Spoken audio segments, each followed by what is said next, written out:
मैं अपने दुर्योधन के साथ खड़ा हूँ माधव, वो मेरा मित्र है, मेरे पास जो कुछ है वो उसी का दिया हुआ है। कृष्ण मुस्कुराए, सुनते रहे, बीच में नहीं बोले, डिस्टर्ब नहीं किया, सिर्फ सुनते रहे, सुनते गए। श्री कृष्ण ने कहा हो गया? बोले जी। बोले सुनो, इतनी सी विपत्तियों में तुम अधर्म का साथ देने के लिए तैयार हो गए? सुनो, मैं तुम्हें अपनी विपत्तियां सुनाता हूँ और सुन लो। कृष्ण के चाहने वालों, थोड़ी थोड़ी बात पर माला छोड़ के भाग जाने वालों, इच्छा पूरी न होने पर मंदिर न जाने की कसम खाने वालों, सुन लो ध्यान से। श्री कृष्ण बोले कर्ण, तुमने तो ये सब जन्म के बाद सहा, जरा मेरे जीवन की भी कहानी सुनो। मेरे जीवन में तो विपत्तियां मेरे जन्म से पहले ही बाहर खड़ी थी। मेरा जन्म भी नहीं हुआ था, उससे पहले मेरी मौत मेरी प्रतीक्षा कर रही थी। मेरी मौत मेरी प्रतीक्षा कर रही थी मेरे जन्म से पहले। मेरे जन्म से पहले मेरे जितने भी भाई हुए उन सबको मार दिया गया था, किसी और के हाथों से नहीं, मेरे मामा के हाथों से मार दिया गया था मेरे जन्म से पहले। क्या कहोगे कर्ण उस बात को?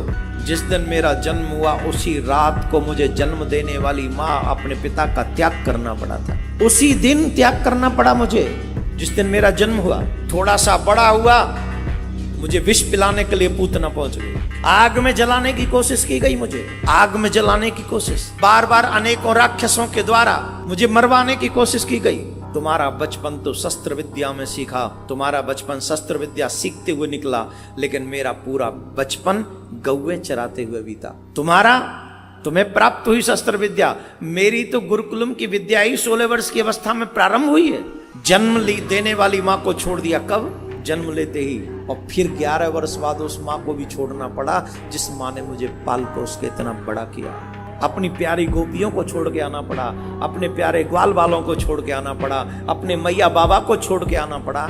इतना ही नहीं है, मथुरा आने पर भी जरासंध ने एक बार नहीं 17 बार मेरे ऊपर चढ़ाई की। अपने लोगों की रक्षा करने के लिए मुझे अपना शहर छोड़ के जाना पड़ा, अपना नगर छोड़ के जाना पड़ा। और द्वारका में भी रहते हुए अनेकों कष्ट सहे, बार बार लड़ाइयां लड़नी पड़ी। बावजूद इसके इतनी विपत्तियों के कृष्ण कभी अधर्म के मार्ग पर नहीं गया, उसी मार्ग पर डटा रहा। जानते हो क्यों?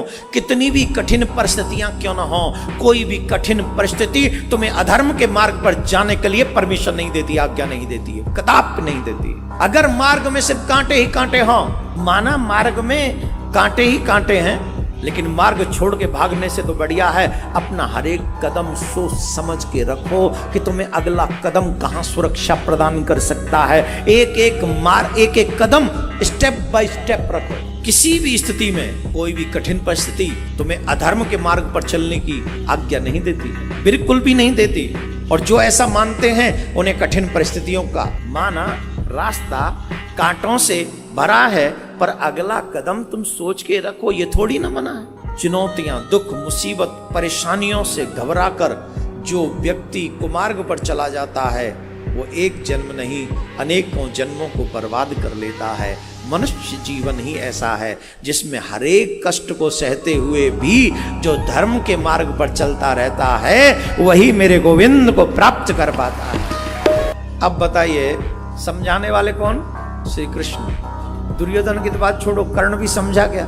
इतना सुंदर उपदेश भगवान ने दिया, इसके बाद भी कर्ण व्यापक धर्म को समझ नहीं सका। धर्म बड़ा व्यापक है। मनुष्य जीवन मिला ही इसलिए है जिसमें हम कठिन से कठिन परिस्थिति का सामना करें। अपने से जिनको हम भगवान कहते हैं, चाहे वो राम जी हो चाहे वो कृष्ण हो, उनके चरित्रों को पढ़ो और ध्यान से पढ़ो और ध्यान से पढ़कर देखो कि कठिन परिस्थिति में भगवान ने भी कहीं धर्म का त्याग किया क्या? अच्छा राम जी की तो बात अलग है, वो उन्होंने तो सीधे सीधे कहा कि जो हो जाए मैं तो कुछ। कृष्ण जी की बात अलग है। कृष्ण जी कहते हैं मैं झूठ भी बोलूंगा तो धर्म की रक्षा के लिए, मैं चोरी भी करूंगा तो धर्म की रक्षा के लिए, मैं रण छोड़ भी नाम रखवाऊंगा तो धर्म की रक्षा के लिए, मैं युद्ध भी नहीं लड़ूंगा तो धर्म की रक्षा के लिए, और बिना लड़े भी युद्ध जितवा दूंगा तो भी धर्म की रक्षा के लिए। यदा यदा धर्मस्य ग्लानिर्भवति भारतः अभ्युत्थानम् अधर्मस्य तदात्मानं सृजाम्यहम् परित्राणाय साधूनां विनाशाय च दुष्कृतां धर्म संस्थापनार्थाय